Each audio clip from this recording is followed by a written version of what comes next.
दोस्तों, आप सभी लोग जानते हैं कि 13 मई 2024 को है वैशाख महीने का बड़ा सोमवार। आप सभी लोग जानते हैं कि सोमवार का दिन भगवान शिव जी को कितना ज्यादा प्रिय होता है और वैशाख महीने के सोमवार की बहुत ही बड़ी महत्वता होती है। और इस दिन तो इस 5 कनेर के वाला उपाय जो भी व्यक्ति करता है उसके जीवन से सारी दुकान परेशानियां भी दूर होती है, उसके मनोकामना भी पूर्ण होती। दोस्तों, सोमवार का दिन तो है ही, पर साथ ही में वैशाख के महीने का सोमवार है, ये बहुत ही बड़ी बात होती है, सोने पर सुहाग वाला दिन होती है।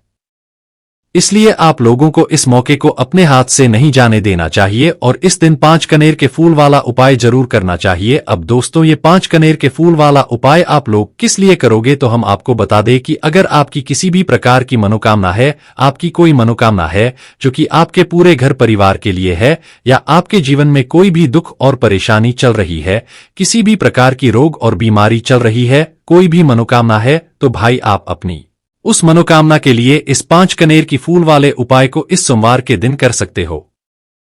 अब दोस्तों, इस सोमवार के दिन इस 5 कनेर के फूल वाले उपाय को आखिर आपको करना कैसे है, किसको करना है, किस समय करना है, कहां पर करना है, ये सारी जानकारी हम आपको इस वीडियो में बताते हैं। तो सबसे पहली चीज दोस्तों, हम लोग ये समझ लेते हैं कि इस 5 कनेर के फूल वाले उपाय को आखिर करना किसको है। क्या घर में से सभी सदस्यों को करना है या घर में से किसी एक सदस्य को करना है? तो देखिए, यहां पर हम आपको बता दें कि इस 5 कनेर के फूल वाले उपाय को घर में सभी सदस्य को करने की जरूरत नहीं है। अगर घर का कोई एक बड़ा या मुख्य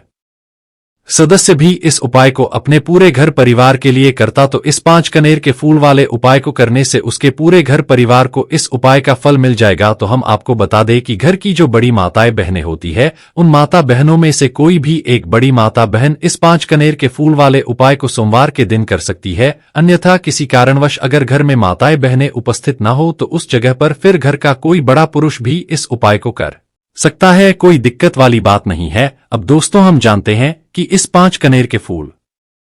वाले उपाय को आखिर हमें करना किस समय है। तो देखो, यहां पर हम आपको बता दें, इस 5 कनेर के फूल वाले उपाय को आप लोग 2 समय पर कर सकते हो। एक तो सुबह का समय है और एक शाम का समय है। बस उपाय को करने के लिए आप लोगों को कुछ बातों का ध्यान रखना है जो कि हम आपको बताएंगे। तो देखो, सुबह अगर उपाय को कर रहे हो तो जितना जल्दी हो सकता है उतना जल्दी आप उपाय को कर सकते हो, वरना 10 या 12 बजे तक भी अगर उपाय करोगे तो भी आपको उपाय का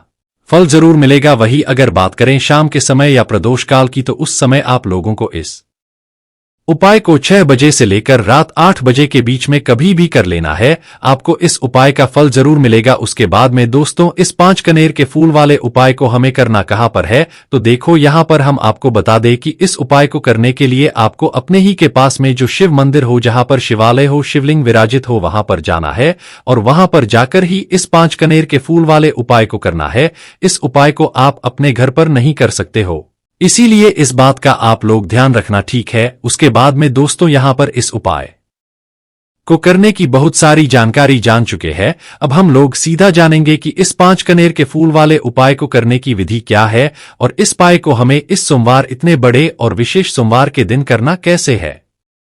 तो देखो, यहां पर सबसे पहली चीज हम आपको ये बता दें कि आप इस उपाय को चाहे सुबह कर रहे हो चाहे शाम को कर रहे हो, तो एक बात आपको विशेष रूप से ध्यान रखना है कि सिर्फ और सिर्फ उपाय की सामग्री को लेकर ही आपको भगवान शिव जी के मंदिर नहीं जाना है, कुछ ना कुछ पूजन सामग्री भी लेकर जरूर जाना है। उदाहरण के लिए कि आप सुबह के समय अगर इस 5 कनेर के फूल वाले उपाय को करने के लिए भगवान शिव जी के मंदिर जा रहे हो, तो आप लोगों को कम से कम 1 लोटा जल तो जरूर लेकर जाना है। और वैशाख महीने का सोमवार रहेगा, तो भाई वैशाख महीने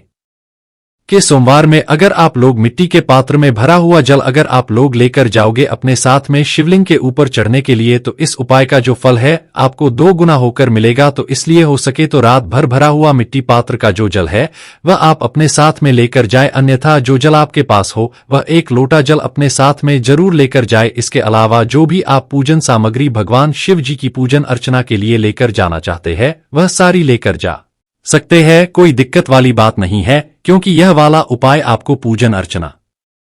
करने के बाद ही करना है, जाते से ही नहीं करने लग जाना है। वही दोस्तों, अगर हम बात करें शाम के समय प्रदोष काल की, तो शाम के समय प्रदोष काल में आप शुद्ध देसी का घी शुद्ध देसी गाय का घी डालकर इस दीपक को तैयार करके आप अपने घर से लेकर अपने उपाय की सामग्री को रखकर शिव जी के मंदिर पहुंच सकते हो। शाम के समय प्रदोष काल में भी बस इस दीपक को जो है अपने घर से जलाकर नहीं लेकर जाना है, अपनी माचिस जरूर अपने साथ में रखकर लेकर जाना है और इसे शिव जी के मंदिर में जाकर ही जलाना है और अपने उपाय को उसके बाद में करना है। तो जैसे ही दोस्तों अब यहाँ पर आप लोग भगवान शिव जी के मंदिर पहुंच जाते हो, चाहे सुबह इस उपाय को कर रहे हो चाहे शाम को इस उपाय को कर रहे हो, तो भाई आप लोगों को अपनी पूजन सामग्री साथ में, अपने उपाय की सामग्री भी अपने साथ में जरूर लेकर जाना है। बस दोस्तों यहाँ पर हम आपको बता दें कि ये जो 5 कनेर के फूल होंगे, ये 5 कनेर के फूल आप लोगों को जो है पेड़ से तोड़कर लेकर आने पड़ेंगे, क्योंकि ये कहीं बिकने नहीं आते हैं या आप लोगों को किसी भी पेड़ से तोड़ना पड़ेंगे, क्योंकि फूल आपको बहुत आसानी से मिल जाएंगे। और अगर आप लोग किसी के घर से कनेर के फूल तोड़ रहे हैं तो कोशिश करना कि आप उस घर के व्यक्ति से पूछ लें कि हम आपके घर से कनेर के फूल तोड़ लें, उसके बाद ही आप उनके फूल तोड़े, अन्यथा बाहर लटक रहे हैं, नीचे गिर रहे हैं तो आप बिना पूछे भी तोड़ सकते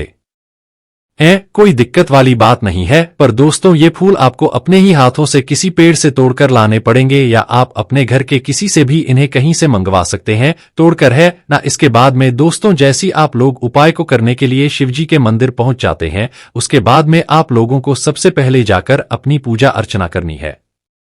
जैसे सुबह के समय गए हुए हो तो पहले जाकर अपना 1 लोटा जल चढ़ाना, अपनी पूजा अर्चना करना। अपनी सारी पूजा अर्चना करने के बाद ही आप लोग शिवलिंग के पास में बैठकर इस वाले उपाय को करना। वही अगर शाम के समय आप उपाय को कर रहे हो तो पहले जाकर अपना वह घी का दीपक जलाना, गोलबत्ती का उस दीपक को जलाने के बाद अपनी माचिस से शिवलिंग के पास में रखकर उस दीपक को थोड़ा दूरी बनाकर रखना, शिवजी को आंच ना लगे इतनी दूरी पर आप उस दीपक को रखकर दीपक जलाकर भगवान से प्रार्थना करके फिर उसके बाद में आप लोग इस वाले उपाय को करना शुरू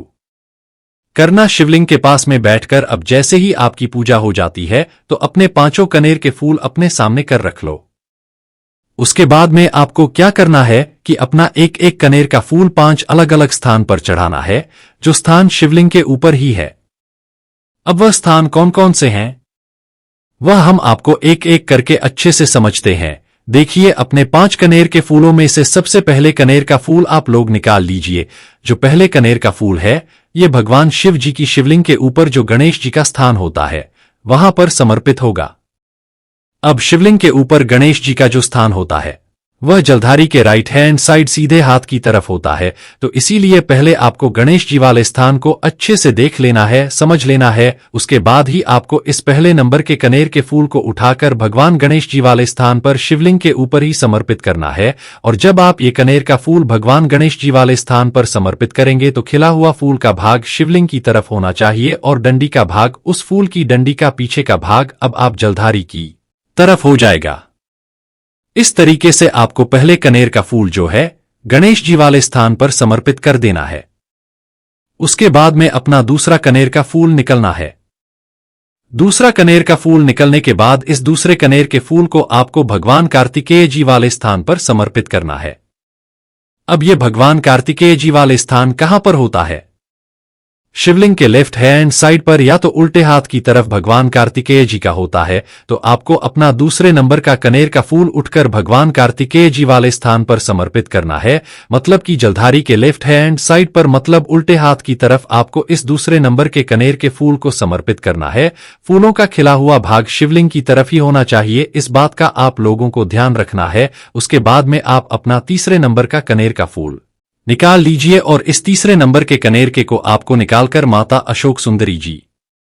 वाले स्थान पर समर्पित करना है, जो स्थान जलधारी के बिल्कुल बीचों बीच में होता है, जो शिव जी की सबसे छोटी बेटी का स्थान होता है। तो जलधारी जो होगी, जलधारी के बिल्कुल बीचों बीच की जो जगह होती है वह देखिएगा, और वह देखने के बाद अपना कनेर का फूल जो है उस जलधारी के बीचों बीच में आप लोग रख दीजिएगा, समर्पित कर दीजिएगा। फूल का खिला हुआ भाग शिवलिंग तरफ करके ही रखना है, इस बात का ध्यान रखिएगा। तीसरे नंबर का फूल माता अशोक सुंदरी जी वाले स्थान पर समर्पित करने के बाद अपना चौथे नंबर का फूल निकाल लीजिएगा। और चौथे नंबर के फूल को निकालने के बाद दोस्तों आपने देखा होगा शिवलिंग के ऊपर एक पात्र टंगा हुआ होता है, जिसके अंदर से बूंद बूंद करके शिवलिंग के ऊपर जल टपकता रहता है। जिस पात्र के अंदर शिव जी की 5 बेटियों का स्थान होता है, जया, विशर, शामिलबारी, देव और दोतली ये 5 बेटियों का नाम आप लोगों को लेना है और नाम लेते हुए आपको इस चौथे नंबर के कनेर के फूल को उस पात्र के अंदर समर्पित कर देना है। और अगर वह पात्र उपस्थित ना हो तो आपको शिव जी की इन 5 बेटियों का नाम लेते हुए इस चौथे नंबर के जो कनेर का फूल रहेगा, इस फूल को आपको कहां पर समर्पित करना है? जो है जलधारी के बिल्कुल जहां पर शिवलिंग रखा हुआ होता है, शिव जी का भाग होता है, वहां पर समर्पित करना है। उसके बाद में आपका 5वां और आखिरी नंबर का कनेर का फूल आपके पास बचेगा जिसको आपको उठना है। और इस 5वें नंबर के कनेर के फूल को आपको क्या करना है? अगर जिस मंदिर में आप लोग ये वाला उपाय कर रहे हो उस मंदिर में अगर त्रिशूल रखा हुआ हो तो भाई उस त्रिशूल का एक मध्य भाग देखिए जहां से त्रिशूल के तीनों भाग निकलते हैं, तो उस मध्य भाग पर आपको इस 5वें कनेर के फूल को छुआना है, मतलब स्पर्श करना है। स्पर्श कराकर इस 5वें नंबर की कनेर के फूल को आपको शिवजी के शिवलिंग के ऊपर समर्पित कर देना है। जब आप शिवलिंग के ऊपर इस कनेर के फूल को समर्पित करो तो फूल का खिला हुआ भाग सामने की तरफ होना चाहिए, मतलब जलधारी की तरफ होना चाहिए। इस तरीके से आप 5वें नंबर के कनेर के फूल को समर्पित कर देना है। और अगर आप जिस मंदिर में यह वाला उपाय कर रहे हैं मंदिर में त्रिशूल उपस्थित न हो, त्रिशूल नहीं भी हो तो भी आप सीधा इस 5वें नंबर के कनेर के फूल को शिवलिंग के ऊपर खेला हुआ भाग सामने की तरफ करके समर्पित कर देना। और जैसे ही 5वें नंबर का कनेर का फूल आप शिवलिंग के ऊपर समर्पित करते हो उसके बाद में भगवान से अपनी मनोकामना बोलना, जिस मनोकामना के लिए आप लोग अपना यह वाला उपाय कर रहे हो। इस उपाय को करने के बाद निश्चित सी बात है आपकी जो भी मनोकामना होगी, जो भी दुख और परेशानी होगी, इसके लिए आप लोगों ने यह वाला उपाय किया होगा, आपकी वह दुख और परेशानी है वह मनोकामना बहुत ही जल्द पूरी होना शुरू हो जाएगी और आपके सारे काम बनना भी शुरू हो जाएंगे।